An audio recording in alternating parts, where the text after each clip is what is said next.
Hello, welcome to Friday I'm in Bed. Podcast for midlife women living their best life, but in bed by 10.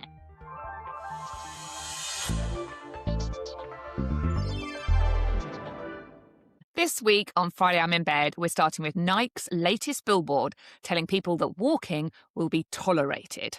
We're asking, could this be any more ableist? And how much do words in advertising actually matter when they land like that? We're also touching on another ad doing the rounds, an AI employee campaign that's already been called out for sexism, because apparently even robots can't escape outdated thinking. Then we're talking about Madonna's appearance at Coachella. Some Gen Zs didn't even know who she is, which is a conversation in itself. But more importantly, why are we still talking about her face instead of the fact that she's still on stage at 67 doing exactly what she's always done? Big questions, questionable ads, and the ongoing issue of aging in public. So grab a cuppa and let's get into it.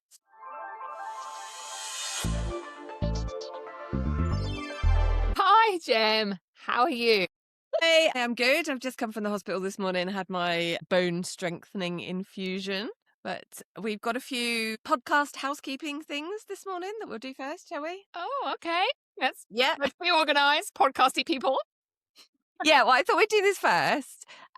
So we have a website now, FridayI'mInBed.com. And if you go there, you can see all of the places that you can subscribe to us, and you can see all of the episodes and listen to all of the episodes there. But we also have, or I say we, Kate did it. We also have our weekly zine now, aka a newsletter, but zines are more fun because we remember the 90s. So there will be a sign-up form for that there as well, where we will be sending out. So you'll get notifications of new episodes, and we can also send you like bonus content, some links to what we've been talking about, that kind of stuff. Anything else I should say about that? No, that's it. No, that's it. Okay, well, that was easy. So apart from that, apart from setting up our exciting new zine, what have you been up to this week? Really? I was thinking about this before we started today. Yeah, Jim's going to ask me what I've done. What have I done? I know. Not a lot. I actually thought, rather than what I've done, how do I feel? I think I'm feeling my anxiety levels are rising on a day-to-day basis. Foolishly had children 2 years apart, which means the first GCSE for one is next week, and the other one's final project and stuff for college, which is the same as A-levels, is next week. So it's like in this house, I'm trying to be like really calm, and I am calm, but I'm feeling that like, oh, there's so much going on, and like, have you revised, and have you done the thing, and how can I help you? And I'm kind of like, it's knowing that it's going to be like this now till mid-June. So it's kind of like, oh, it's quite nice to come here and chat with you. Whereas normally it isn't, of course. Normally. No. I see, when you said your anxiety levels were rising, I was going to be like, mine too, but mine's just like general state of the world. Well, I it's just that. hate it, and like, it's just like, oh my God, the world's an awful place. I feel like I might just like give my feeds, my algorithm some training and only click on dog videos and people doing nice stuff for a while, and refuse to read anything to do with the news, just so that all my algorithm sends me is, look how lovely the world is. I know. Great. You have to train the algorithm, don't you? So I Mhm. was on TikTok the other night, and a video came up on my For You page, which was 2:00 in the morning down Bedford High Street on a Saturday night. And as you can imagine, it's just full of drunken people falling over, being awful, police, like it's just dreadful. Anyway, I was really watching it with intent, because I was like, wow, oh my God, this is where my son goes. And now the algorithm has decided it's going to show me everything bad that happens in Bedford. And every time I go on, it's everything bad about where I live. And not only that, dangerous or rough, or, you have to like, right, I need to now watch that. You go, it was still happening last week when I didn't know about it, so we could just like ignore it. So, fortunately, it's not that hard to train it. I mean, literally, I was looking for a new diary the other day, and I went on stories and said, I'm looking for a new diary. I wonder if the algorithm could show me some new ads for places that sell diaries. And honestly, I now know every single company that sells diaries that ships to the UK anywhere. So yeah, it's not that hard. Just write a list. Well, I would like to see dogs and cats doing cute things, please. I know. And nothing to do with GCSEs. Oh my goodness. Nothing to do with GCSEs or anything else hideous about the state of the world. We're going to keep our rage for light things. Yeah, exactly. which is what we're going to do today. I mean, well, I have to say this because I'm super proud of this. So at the weekend, I went down to Kent and I did a 10K running, which will be relevant later on as well. Yeah. And I got my, what I call it my PCPB, my post-cancer PB. And it was like nearly the time that I ran it in 2019, like before I was diagnosed That's with cancer. amazing. So I've worked really hard and I feel like I should put that at the top of the show just so I can be like, everybody be proud of me. Absolutely. It's brilliant. Well, first of all, it's just brilliant you did it, full stop, because like I don't run upstairs. But the fact that, you know, you've got that personal best or almost, if you know what I mean, Yeah. is brilliant. I'm two different people. PCPB counts. Yeah, absolutely. Well, it does. Of course.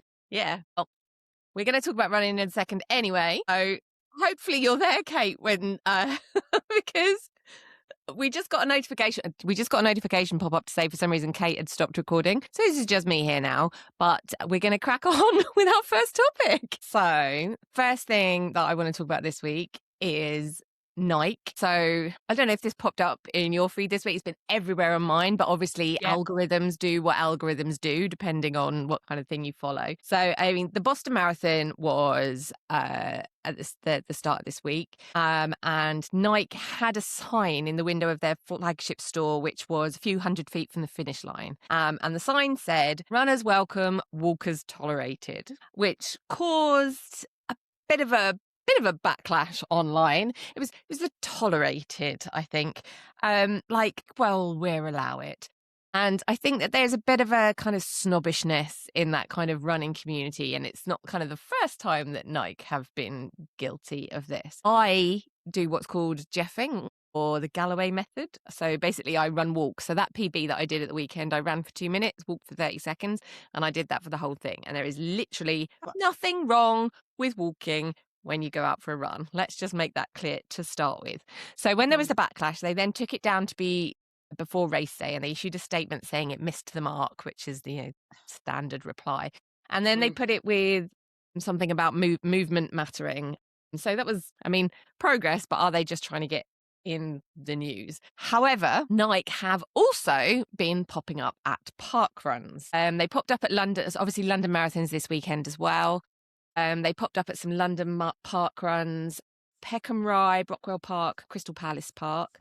I haven't done any of those, but yeah, they were popping up there with signs. They didn't, bear in mind, Parkrun is a charity run completely by volunteers, all of the sessions. They didn't give any money to Parkrun for this. They just rocked up with a cherry picker with a sign that said "You didn't come all this way for a walk in the park," and then they had smaller signs that were dotted around saying with little arrows that said like "Runners only."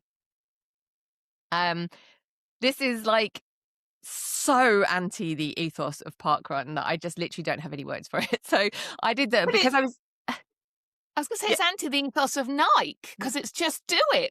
Well, yeah, exactly. But you'd think, wouldn't you? So Parkrun is absolutely fantastic. So it's a timed 5K every week, parks around the UK. I'm heading up for my 50th, which I'm going to do with some friends at the start of May. And I absolutely love it. I walked the Parkrun on Saturday near my parents because I was doing the 10K. So I took my dad with me, who's 70, and we walked the Parkrun, and he absolutely loved it. There's no cut-offs. They have a tail walker, so no one comes last. So you will, there is no way, unless you were volunteering as a tail walker at Parkrun, that you can come last. There's no minimum pace, no competition, and they are specifically promoting the phrase park walk. So they have people who go out there with park walk jackets on. They have specific days where they go, "This is park walk day," and they encourage people to go and walk Parkrun. Here now. Well, basically, for Nike to rock up with "You didn't come all this way for a walk in the park" to essentially a charity event that is trying to encourage people to get moving and walking was like completely tone deaf. People go to park walk because their GPs told them to move, because they're recovering from illness, because they want to go somewhere on a Saturday morning and just like say hi to people where no one's going to make them feel rubbish for going at the back. And that kind of advertising at the event, I mean, honestly, I'm outraged. Can you tell? This is my outraged face. Because parkrun means quite a lot to me, because I never started going to parkrun till after my cancer diagnosis. I've been featured. They do a a monthly, there's a charity called 5K Your Way who do a monthly park run for cancer patients. They work with Macmillan. There's all kinds of things that they do with that. So it actually means quite a lot to me as well. I was featured on their Instagram page as a runner because of my experience getting back into it after my stem cell transplant diagnosis. So for someone like Nike to rock up with that just really does make me angry. So the head of communications said it was just for a bit of brand awareness. Yeah, yes, we know where you exist now, but we'd rather not. And the CEO They existed. Sorry? We knew that Nike are one of the Yeah. biggest brands in the Like, world. Name a sports brand. Oh, Nike. Never heard of them. Are they It's Nike? just- Are they Nike or Nike? I'm never sure about that. I Nike. always feel like you're supposed to say. Nike. There was a bit where everyone started saying Nike, and I'd always called them Nike when I was a kid, and then for a bit everyone decided they were Nike, and now they're Nike again. But there you go. But there is a kind of internal issue with this sometimes in running culture. So it's not just a clumsy ad, and you'd think that Nike could afford people who don't make clumsy ads like that. So part of me suspects that they did this kind of thing so that people like us would talk, or maybe bigger people than us would talk about them on podcasts. But there is a real kind of attitude you get sometimes. Real runners don't walk. They hit a certain pace. You have to be able to do it under this pace. I see a lot of people who like post their marathons times, and people will say things like, all right, so you walked a marathon. And you go, no. And even if I did walk some of it, like 26 miles is a long way. I mean, I even saw people picking on a woman doing it in a wheelchair because apparently it's easier in a wheelchair. Sophie Butler, who's a disabled influencer, is doing the London Marathon. And yeah, they'll even pop up and say that's cheating. Like, it isn't harder to wheel yourself with your tiny little arm muscles than it is to run. So those people are out there, those people who think of themselves as real runners because they can do a 5K in under 30 minutes. And they will shame people and keep people out of that kind of world who could really benefit from the movement. So there is, yeah. So there's kind of a lot to unpack. There's obviously massive amounts of ableism in it. Like I talked about Sophie Butler, and she's certainly not the only disabled athlete to have faced this kind of pushback, like they don't belong there. You get a lot of when people get charity places in marathons, like Boston particularly is, I don't know if you know this, Boston is very hard to get into. You have to run a particular qualifying time, or you have to get a charity spot. So there are people who don't run the qualifying time who will then get a charity spot. So then that creates this kind of like, oh, like you're taking a space away from someone who deserves it because they can run fast kind of culture. People who've been trying to get into Boston for years. So there's always a little bit of that. I don't want to like go on for ages because I could just do a monologue on this for ages because there's lots coming up. So there's ableism, there's the attitude of runners in that, and just the attitude of Nike really to who are their customers. I mean, whether they're walking or running, these are going to be their customers. So does it surprise you? Because I know that you're quite into the brand and the marketing and that kind of stuff. So do you think that this was a misjudgment on Nike's position, or do you think this is exactly what they were trying to do? That's a tricky one to answer, because a different brand, I would say it's a publicity stunt. Obviously, I think you said they put it at the end of the marathon. Yeah, my first thought was, the amount of people that do walk at the end of the marathon, yeah, they might run right at the last little sprint bit, but because they're shattered, they've hurt themselves, there's all that stuff going on. And I feel like a different brand may go, this is a great, no publicity is bad publicity, just a bit more controversial. But it's so surprising from Nike, because when you think of their brand values, it is all, this girl can, I think was one of them, and, and that was Nike. They're really inclusive. With it, yeah. Yeah, really inclusive towards Paralympians and just athletes, or not even athletes, people, normal people doing exercise that have disabilities. They're really proactively, they have larger mannequins, for example, in stores, they're very inclusive, yet they have created a campaign, or whether they say it's a campaign, some marketing, some advertising that is the opposite. So it makes you think, it makes you question why, as you just said, why? Have they got a new team? Do they did they think it's funny? I mean, like, so they've said we missed the mark, but that's just such a generic That's a apology, isn't it? corporate, yeah, like That's a whatever. oopsie. It feels odd, really, really odd. And as I said, if it was, I'm trying to think of a brand that might do it, but somebody that was just a bit more controversial or Yeah. trying to be really like lad culture, we were talked about that last week, or, like really cool. This is a really inclusive, known brand that doesn't need a lot of. Yeah. See, they did have to apologise for a billboard at the London Marathon last year.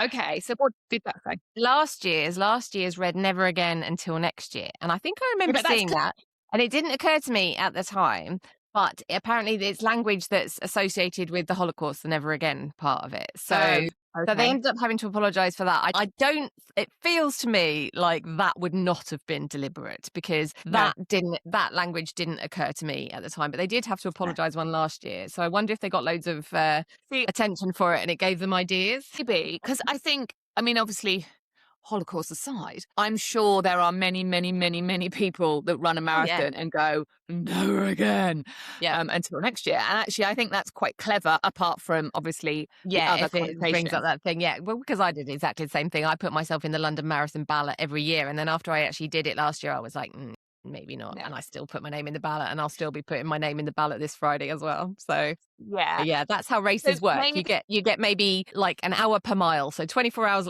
26 hours later for the marathon, you'll be like, oh, when can I do another one? oh, but or are they just rage baiting? It's just we've talked about that as well, haven't we? Are they just like we want to now come into the world of rage baiting? But it seems like if you're going to range bait, there's no point apologizing 24 hours later, Yeah, if you know what I mean. and changing it, or well, maybe you do because then maybe you get a bit more attention for it. Or sorry, I've I got a don't frog in my know. It throat. does. It seems. Do you want to know what their competitors did though?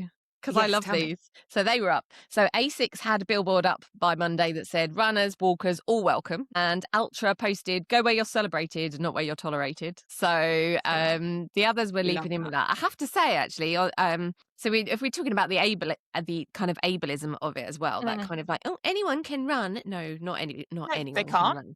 run. And some people can run a bit and walk a bit and, just move your body. This is something I'm enthusiastic about. But I bought new shoes last weekend or the weekend before, whenever it was. I was in Wembley, which we talked about last week's Mm. podcast. I was in Wembley and they've got the London outlet store, and I went into Adidas and I bought myself some nice green snakeskin Sambas, which I was very pleased with. However, I noticed in their sports shoes section, they've got a sign up that says you can buy single shoes in there. Yeah. So, and that, There was a campaign to get that to happen, yeah, and the person that drove it, I think, took the campaign to Adidas and other brands, but Adidas were the ones who were like, "Yep, we will do it," and I are think that's doing it. fantastic. That's proper inclusivity, that you can buy one shoe for 50% of the cost of buying two shoes. Blade Runners and Blade Runners. Yeah, I mean, they run on running blades, but are they called Blade Runners? I Because, don't know. oh, I need to check that. Anyway, yeah. So, yeah, I thought that was absolutely fantastic. But And I think that was really inclusive. I agree with you around the snobbery around Mm. running. And it's obviously, as you know, I don't run and I'm not really into running at all. And I think part of it is the way people behave about running. I think I've joked before about how people, how can you tell that someone's a runner? They'll tell you, type of thing. And that's fine. You could say the same, for vegans or whatever, Mm. that's that joke. But it's I'm not good enough. So I did race Couch to 5K back in about 2020, 2019. And I joined like the Facebook group, as people do. I got to running for half an hour, but I never did 5K because Yeah, obviously the no. program takes you to half an hour running. But the amount of people sort of, oh, well, you've failed. And it's like, mate, I am running for half an hour. That is amazing, particularly as I have never, ever run in my life. And actually, there are many people for many different reasons that have never run in their life. And some of it is to do with their body, and it's to do with their environment, and it's to do with confidence, it's to do with safety, all these different things. So that kind of feeling of you've failed, it's like you've failed if you walk in a marathon. I'm not saying that, obviously, but there's Yeah. that. And, Yeah, and but I not being will funny, cut that out and put that out there so that everyone can shout at you. no one doing a marathon has failed. Do you know what I mean? I mean, Exactly. I could never. I mean, I would never, and I could never do a I was going marathon. to say with would never, because I reckon you could, but I don't you think I don't could. have to. It's okay. I'm not going to make you.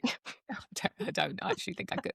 But it's not like it's the implication of failure is shocking. Yeah. So then there was another which I wanted to bring up, which is another billboard that has created a furore, and maybe we just need to talk about companies creating a furore. Furore, is that how you say it? Furore? There was an AI, actually, it's Narwhal Labs tech firm have a new like AI employee where you can, businesses can like pay. I suppose there's a free version and then a paid version of an AI employee, and their billboard, which went up at I think it was Bristol. I should have written all this down. Began with B. Might have been Birmingham. The advert for it says she outworks everyone and she'll never ask for a pay rise. And they've received a huge backlash because everyone's like, so you've gendered the AI employee and saying she'll outwork everyone when we know that women do more unpaid labor than men, and particularly as parents, she'll never ask for a pay rise. Women are really bad at asking for pay rises, and there's the also underpaid in compared to men. gender pay gap, exactly. And then they went on. I don't know if this is on the website or like this is like further on down, and it says something along the lines of, working 9 to 5, or she'll work 24/7, and she starts working for free because there's a free AI employee package. So again, have they purposely decided that this employee was going to be a woman, a female? Obviously, it's not, it's AI. But, in the marketing, they've gone But for this is what, why gender what is essentially a piece of software? Exactly. Yeah. But someone's made the decision to do that. And I always think this with things like this. So, because I am a marketeer. I used to work in the marketing department of Tesco. So, anything we did. So, advertising, like the actual adverts on the television, advertising in billboards, in newspapers, everything. You'd quite often outsource big campaigns to an ad agency. So, but they would come in and they'd pitch their proposals and you'd go through it. But there would always be people in the room, generally me, going, ooh, have you thought about this? And what about that? And sometimes people looked at me like I was like negative, but I am one of these people that looks at every angle, like how is that going to be perceived by everyone? So when I see things like this, I'm like, was no one in the room? Like, did no one go? Well, maybe there were no women in the room. Maybe there was no women in the room. Maybe there were no women in the room. Tech is generally, quite a male-dominated industry. So maybe there weren't any women in the room. Still expect the men I worked with in the marketing and advertising department were, they'd spend their whole life doing branding and marketing and would be, and they also were like, have you thought about that? No, I'm not sure about that wording. Like everything was dissected to such a minute level, everything down to the usage of commas, but I'm like, at Nike, surely there was someone in the room that understood their brand values. Well, yeah. So this is what I wonder if with the Nike thing, I do wonder if maybe there is a bit of a pivot on the brand values. Maybe they're trying to attract those kind of go hard or go home kind of gym bros. I wonder. Yeah, I wonder if that's part of their goal. But yeah, so I did want to say earlier, actually, as soon as we brought my Nike back up again, 30 minutes is a fast 5K. I do not run a 30-minute 5K, and I barely did before.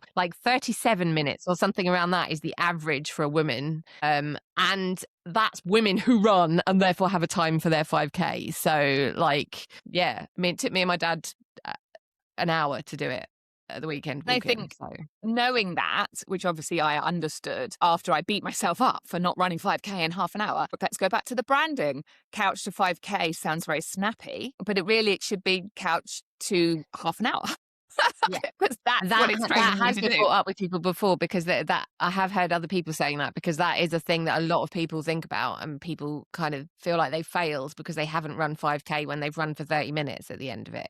That's not a pace, and this for a lot of people is their first experience with even considering that running has a pace, that you can run fast or you can run slow. I mean, I know before I started running, I was like, they were like, hey, how fast do you run? You go, I don't know, this is running. And my running isn't really running. So when I did it, which I haven't done it since, it was a light jog. It wasn't running. But that's what you should do. Most of your runs should be a light jog. You shouldn't be sprinting because it's exhausting. Exactly. And that's kind of how you fit. Yeah. So yeah, that's just. And I'm not in a race, funnily enough.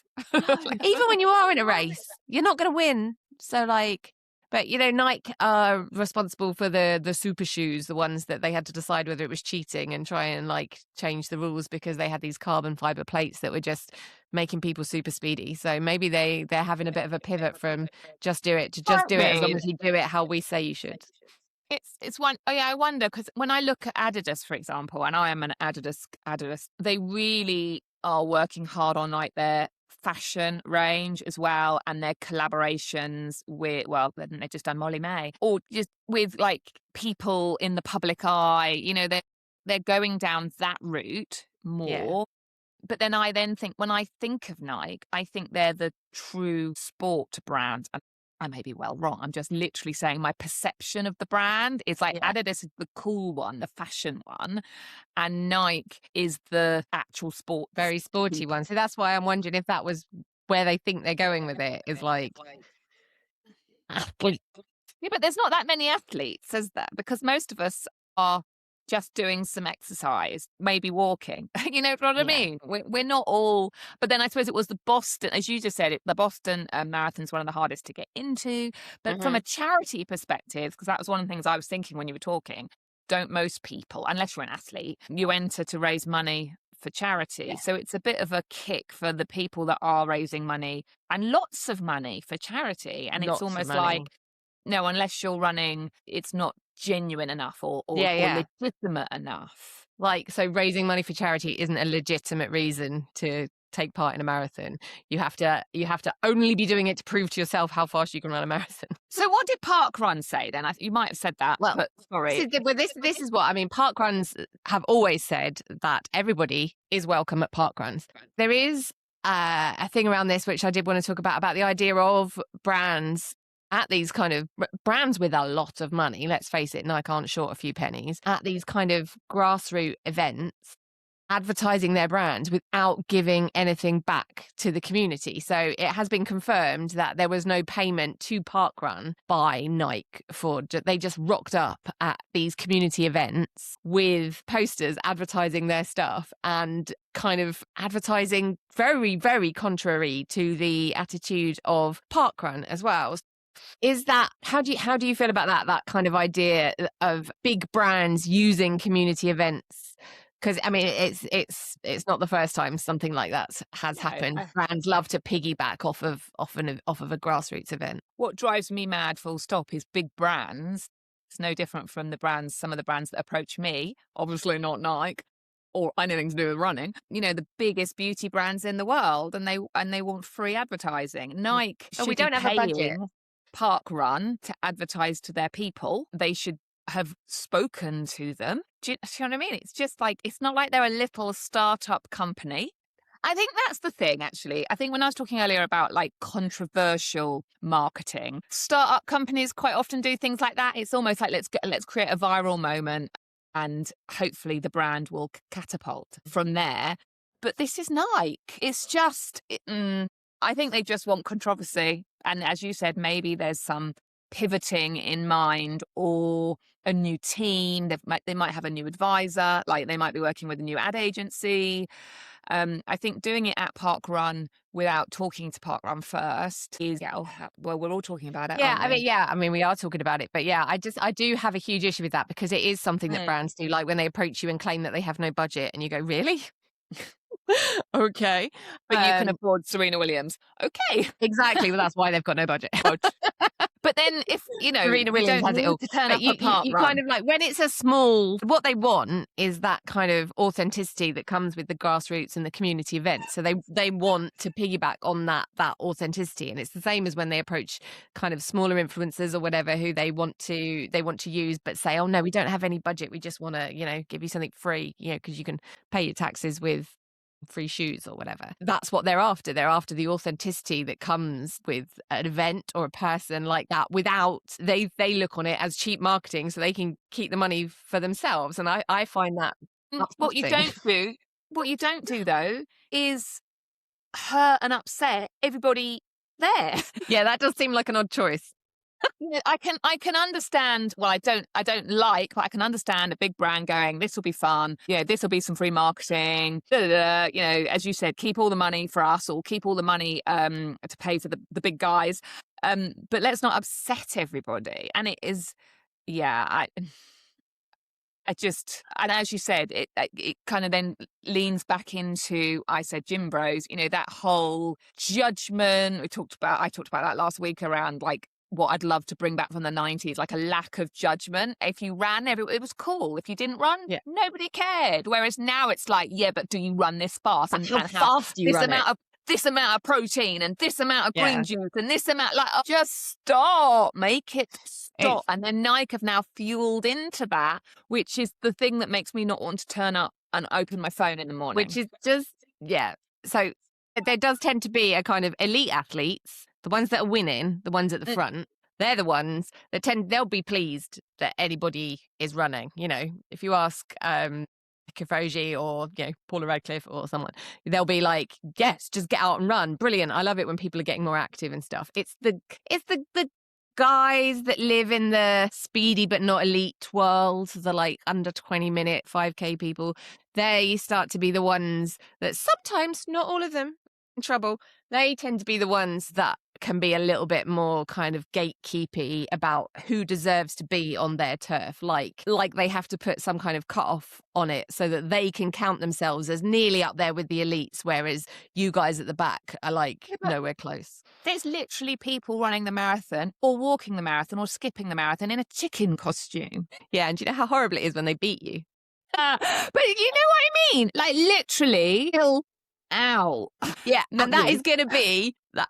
Should we make that? I'm going to make that my final note on this. My final note on this: A, just chill out, and B, go to parkrun and walk it because it's fun. And the parkrun people, they're all pretty amazing. So just ignore Nike. Just do it. I was waiting to get that in.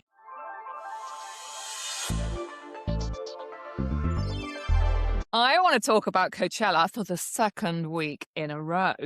Last weekend was the second weekend of Coachella. This festival has 2 weekends. And the highlight, if you like, the kind of key pop cultural moment was Sabrina Carpenter, who headlined. She brought out Madonna, age 67, who turned up and sang Vogue and Like a Prayer with Sabrina, wearing a kind of little corset number with long boots. Interestingly, some of the costume that she wore 20 years ago when she headlined Coachella. So she came out, she was great, it was great. And what's been really interesting is the response, because it's been very, very mixed. And I ended up creating a video about her, and I think it's at about 600,000 views, but lots of people arguing with me, lots and lots of emotion around Madonna. And this is the kind of, which is I'd quite like to talk about. Anyone watching this on YouTube, my dog is sitting here being very odd. So if I keep looking down, that's why. She might make an appearance soon. Her behavior is being odd. Anyway, so one of the responses were from younger people saying, who the hell is Madonna? But we'll discuss that in a minute, because that's like, who the hell is Madonna? What are you talking about? Where have you been your entire 17 years of your life? But there's been a lot of talk around, should she have been there? Is she too old to be on the stage? And people celebrating that she's on the stage being told that actually she is an ageist person herself because of the work she's had on her face. So what I want to talk, it's not just talking about Coachella or particularly just talking about Madonna, but so the responses I've seen have been, there's been the usual get off stage grandma, which is a usual response. Grandma is obviously an ageist diss to an older woman, regardless of whether she's a grandma or not. I don't even know if Madonna is a grandma. I don't know whether her children have children. No. I'm not sure. But of course, you can be a grandma at 40 and you could be not a grandma at 80. So it's it's a ridiculous ageist comment. So we'll forget about that for a minute because, people that say that can almost just jog on, is what I'm thinking. Jog on, not walk, jog. But what I did, and it's not just me, lots of people created content about Madonna. She's 67. She's on stage at Coachella. She's owning the stage. She's doing what Madonna does. She's cool. She's sassy. She's independent. She's sexy. She's strong. She's fit. She's healthy. All those things that we think of with Madonna. And lots of people have said, isn't that amazing? Not isn't that amazing, like, wow, oh my God, but just like, yeah, go woman, love it. But then there's a whole load of other people arguing with the likes of me or the likes of the press or whoever, saying she mustn't be seen as a beacon for positive aging because of the work she's had on her face. And that drives me mad because she and we are more than just our face. I see when I celebrate an older woman doing amazing things, it's not because they look good. It's because they are doing amazing things. But it's a tricky one because you can also argue, well, she isn't really embracing her age because she's still trying to look younger. So there's this whole never-ending cycle of conversation because she kind of can't win. And I do want to say before I open this out that whenever I share content about Dolly Parton, Cher, Jane Fonda, to name 3, I never get the backlash like I do with Madonna. So there's something about Madonna, I feel, that divides people and divides men and women, young and old. And I'd love to just dive into that as well as the whole, can you represent an aging, powerful woman yet still have surgery? Because that's obviously the big discussion that's going out there. And then finally, we'll just quickly chat about who the hell is Madonna. I mean, I blame the parents because Definitely. Everybody, my children know who Madonna is, and I'm not even that big a music fan of Madonna. But so yes, so lots to unpack there. What do you want me to do first? Oh, I think let's just talk about Madonna, and then we can obviously talk about ageism or not wanting to age. So there's definitely, and I was chatting to my mum. My mum rang me after she saw the video. She's a big fan of Madonna, and she wrote a really nice positive comment about, oh my God, I love, this is one of my favorite Madonna songs. It's just like a really positive comment about Madonna, and people piled in on her, and she was like, whoa, your followers really don't like Madonna, do they? And I was like, yeah, it's not just my followers, So I think I know, but what do you think? What is it about Madonna that divides people? Okay, so I love Madonna. I mean, it's not like I'm like a diehard fan, but I love her, and I love her for her. She's just an icon, isn't she? But I love her for the fact that she's kind of been in the forefront of a lot of stuff for her entire career. She came from kind of the punk roots in New York. She's driven and ambitious, all the things that women are not supposed to be and then get hated for. And I think that's why she divides a lot of people, because she's also she changes a lot. She's such a chameleon. Whereas I think maybe somebody like, Cher's done a fair bit of that, but someone like Dolly Parton has always been Dolly Parton. She does what Dolly Parton does. Whereas Madonna's always been a kind of chameleon. And I think sometimes people may interpret that as, I don't know, maybe a lack of authenticity, but I don't think that's what it is with her. I think it is that she is genuinely engaged in the industry that she's in and wants to stay at the forefront of it so that she keeps up to date and she thinks, oh, I want to try that. And she's actually an artist in that sense where she wants to keep evolving like that. So I think that part of it's that. And she's always been very kind of strongly in charge of her image as well. So I think that that's what people find divisive about her. Would you agree with that? Absolutely. I think it's also that she owns her own sexuality. So obviously she had the sex book out in the late 80s, I think. I think it was in the 80s. No, I'm pretty sure it was the 90s.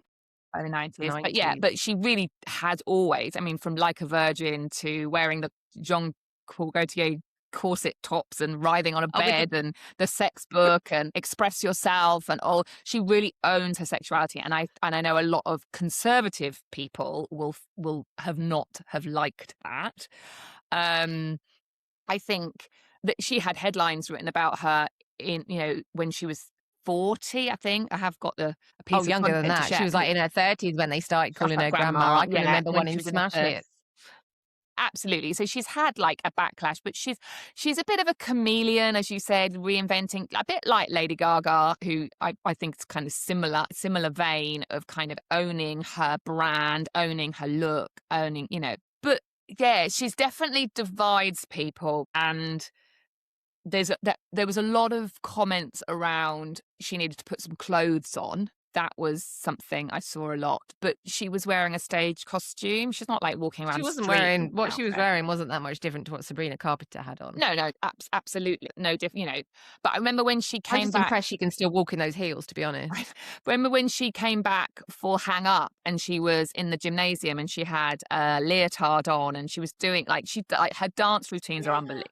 And that was like, oh, but I think she does like lean into the shock factor a bit as well, a bit like Gaga as well. That's like oh, but then she's an artist. Yes, that is what I think people find divisive about her. You can see, regardless of how much work she's had done and stuff like that. You can. I felt like I've only watched short clips, but you can see when she's on stage. You can obviously see that she is aging, but she's still doing what she does. I think that kind of knocking her for it just seems weird to me because that is her job. But again, I do think there is a massive bit of kind of like trying to bring down strong women in it. Yeah. So with regards to like the work she's had done on her face, because she, like I said before, she has always been like, very strongly in charge of her image. And I obviously having the work done and stuff is part of that. That's part of how she thinks she wants to be seen. So I mean, I don't know whether it's that she's trying to look younger or if that she just kind of wants to look like she views herself, if you see what I mean. Because I think, again, a lot of people who talk about aging and body image as well and anything about how women look, and it's largely very specifically about how women look, do miss a big chunk about the idea of our self-image and how it relates to what we look like, because they only ever look at it in the terms of like kind of how the outside world perceives us. So it's like, well, you're doing that because you want to look young. So you want other people to think you look young. But to me, and this is something that I've struggled with a lot over the last few years, I've spoken before about kind of when I put on so much weight, lost my hair with cancer and everything like that. A large part of your self-image is how you see yourself, not how other people see you. When you look in the mirror, you need to recognize yourself. Does that make sense? Yeah, it makes sense. Yeah. And people you want to look young because you want other people to make you look young. But maybe, just maybe, she happens to have enough money to look in the mirror and go, that's not what I want to look like. I don't recognize that person. And she has enough money to pay someone to make her face match what she wants to look like. So in that case, like, so be it. So does it have to be about there's only one acceptable way. If we're going to age, there's only one acceptable way to do it. Yeah. And obviously I'm in the space, like positive, well, sort of anti-ageism space. Obviously my account, that is what I do.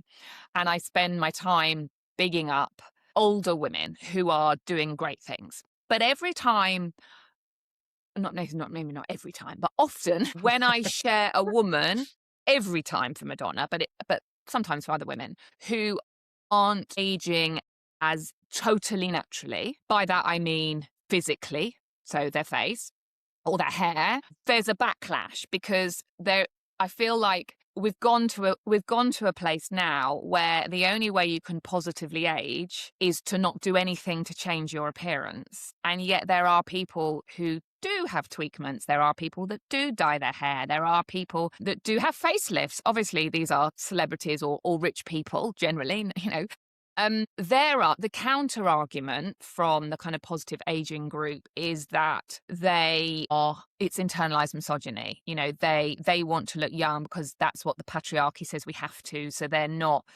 you need to realize if you're doing it because of men. Even though you might not be doing it for men, you're doing it because of men. But then I think, well, I believe in choice, and therefore my Instagram account can reflect that, number one.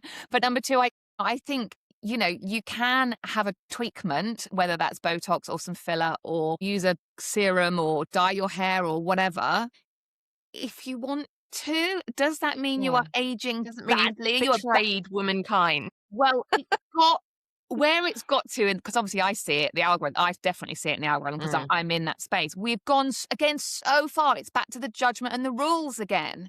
And I think it must be really hard to be in the public eye, to age in the public eye in a society that judges you for aging.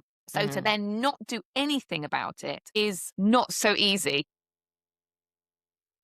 Yeah, it's easy for me to say, well, I'm not going to do anything, but nobody cares what I look like. But people do care what Madonna or whoever looks like. And I mean, unrecognizable. You've been talking a lot about that recently. Yes, because again, I did a post about Angelina Jolie and Anne Hathaway being unrecognizable. And I was like, I'm not being funny. I recognize them straight away. And then people were like, it's because they've had so much plastic surgery. And I was like, but they haven't even had that much plastic surgery. I'm sorry. They look, well, maybe they haven't and they just look, but again, they can't win if they have it and they can't win if they don't have it. It's such, I think we do have to remember that not everybody owes you, like, how am I trying to say this? Okay, so we all live in this. It might be part of the patriarchy, but that's like literally what we live in.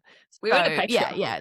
We all have some of that internalized misogyny. We all have some of that somewhere, whether we recognize it or not. It will be in there because that is the world that we grew up in. We can try and work on it and recognize it, but we can't we're not all perfect. And expecting every single female celebrity to live up to your ideals of aging when they also live in that world and have to deal with it on a professional basis, and their income relies on it, remember.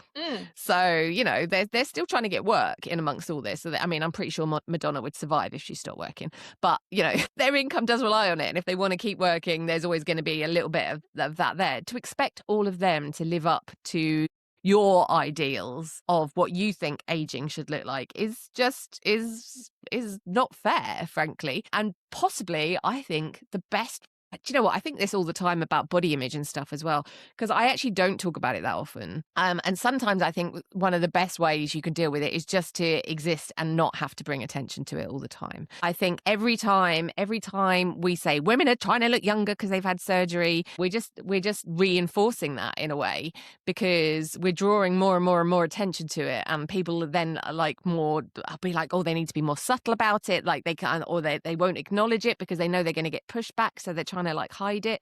And I think that the best way that we could deal with that is just to literally say, well, that's a woman and that's how she looks. Like, yeah, that's how she's chosen to look. I mean, is everybody has different resources. I don't wear a heavy foundation that settles into the creases around my eyes that weren't there when I was 20, because I don't think it's something I particularly want to draw attention to. It's not that I'm trying to hide them. I just feel like just having foundation sat in them would probably not be the look that I was going for. So is it then, if you have considerably more resources than me to do something other than just buy a different foundation, is it then okay to go, do you know what? Might just get those lines removed completely. I think. Is that okay?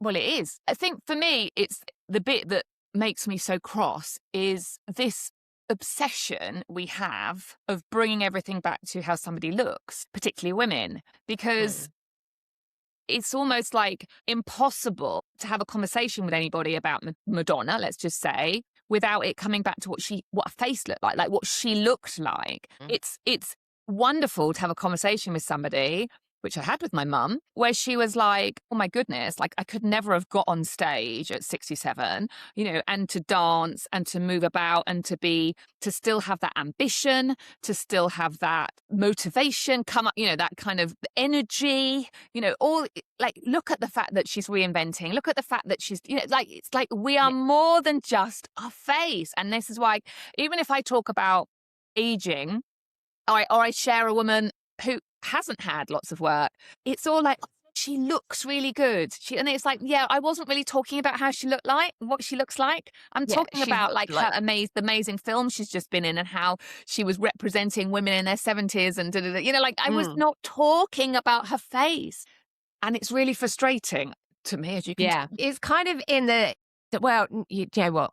Everybody, Kate's dogs are barking and it's driving her insane, but it's all right because I don't know if you could hear it, but I have a pug behind me who was just having a dream a second ago, and I could hear her behind me going, "Kip, kip, kip, kip,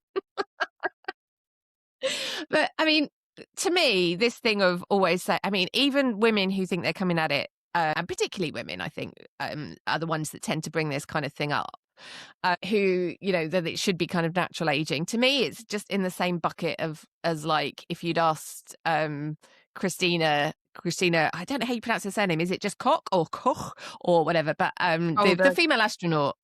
Like, if you did a press conference and asked her what her skincare routine was in space, like, do you know what I mean? What you're saying somebody did, or it would be like? No, it would be like that. As far as I'm aware, no one did. It would not surprise me, would it you? No, it wouldn't surprise me at all. It would be like that. Is that we always, the focus is always on, well, what does she look like now? What was she wearing? What was she doing this? Rather than performing. What's her latest record out? Because she does, she's a producer, and she also has a history, of course, of supporting or working with younger stars like that. I mean, let's not go into the Christina and Britney controversy when she was also apparently just trying to shock, which Madonna does. Maybe she should team up with Nike, but run.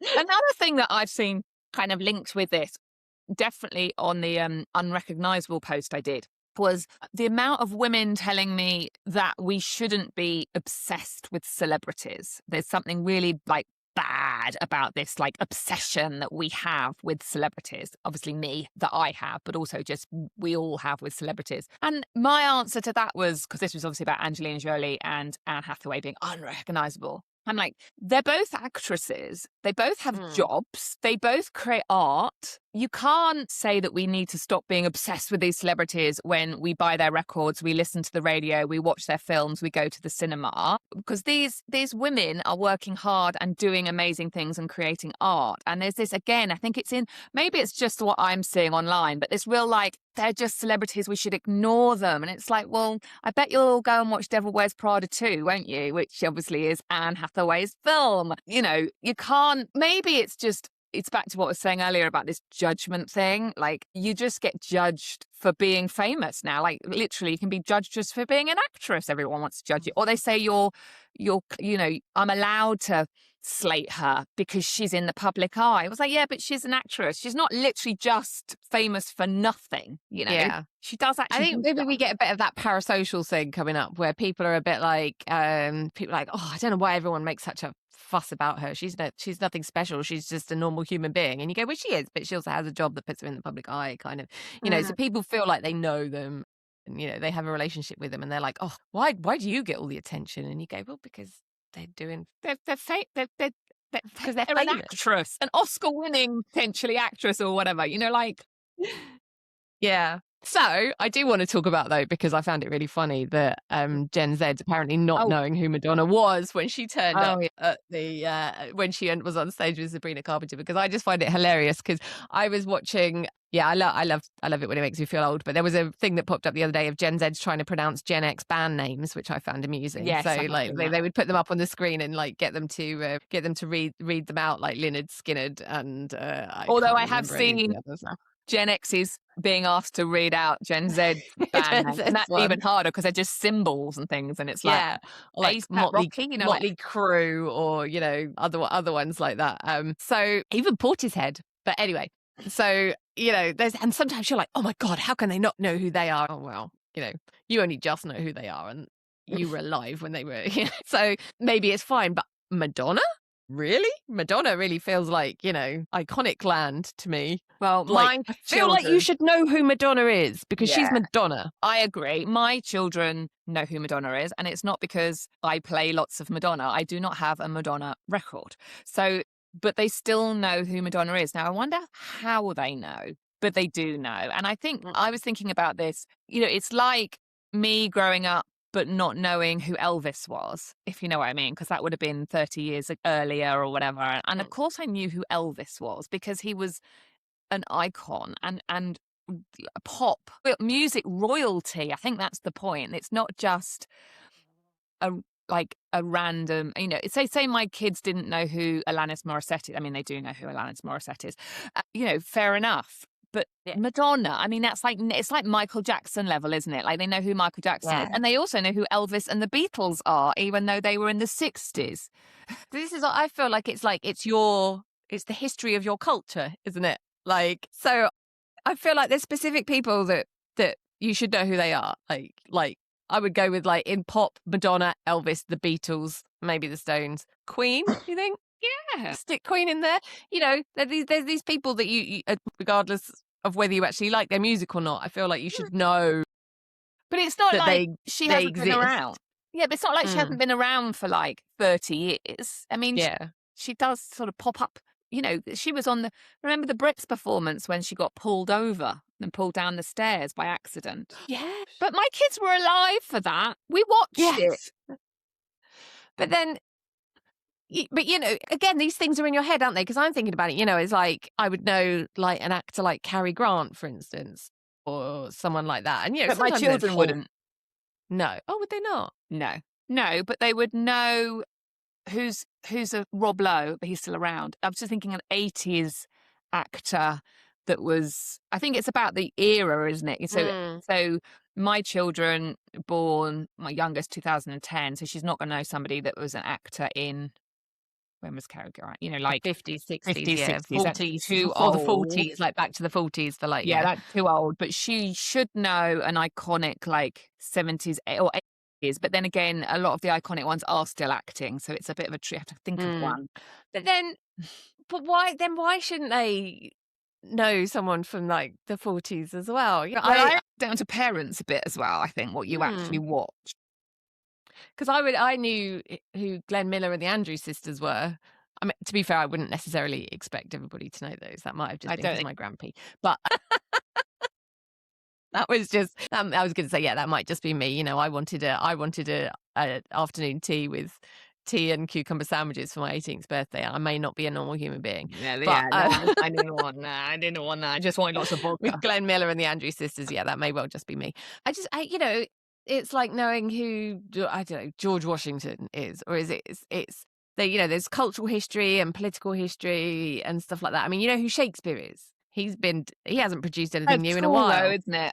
So at school, you don't learn about music and film at school unless you're doing media. But generally speaking. But I feel like, I guess so. Madonna. I'll have to come back and ask. I'll ask my children, how did you know about Madonna? They just know about Madonna, but that's because she has appeared. Like, she was on the Grammys. She's been on the Brit Awards. She hasn't, like, just come back after being in the wilderness for 30 years. So it's not like, but then I think there's this kind of, is it just cool to go, who's she? A bit like, there's lots of people my age going, well, who's Sabrina Carpenter? And it's like, well, that's not cool either. Like, just open the newspaper or like watch the Brit Awards, or I don't know. To be fair, I'm not always that good with music people, but I do know who Sabrina Carpenter is. Yeah, I think Sometimes you know I have who to Lady check. Gaga is. Yeah. I'm going to have to ask them, how do they know? How do you know Madonna? And see what they come back Yeah, with. I am always intrigued where, like, that, where some of that kind of cultural knowledge comes from. Like, how do you just feel like you just know these people if you're interested and pay attention to the world? Is it the attention span that no one has the attention span anymore? If they're not on TikTok, they don't exist. Yeah, a fair point. So, yeah, who knows? But anyway, I thought it was fabulous. I love Vogue. I love Like a Prayer. And I'm not particularly a fan. I was a fan, when I was like 10, 11. Yeah. Oh, I did. Yeah, Like a Prayer. We used to do little dances. Yeah, although I think I'm a little bit older than you. So I remember Holiday right at the beginning and watching her on Top of the Pops. So yeah, I think it was great. I don't like the way we are now policing. You know how we're policing everything. You know, we're policing women's bodies. We're policing how women look. But now we're policing how you even talk about aging. And it's like, oh man, just stop judging. Stop judging. Just stop judging, please. Oh, that'll do us for today. And sign up to our zine. Yes, please do. And thank you for joining us for another roundup of midlife chat, hot takes, and occasional moaning. Well, quite a bit of moaning. Make sure you hit subscribe so your podcast app gently nudges you every Friday, because honestly, who remembers anything without a reminder these days? And also, we like people liking us because we're very needy. And if you fancy being extra lovely, leave us a rating or a review. It helps more brilliant women like you find us. Have a great weekend, everyone, and make sure you find time for yourself. You deserve it.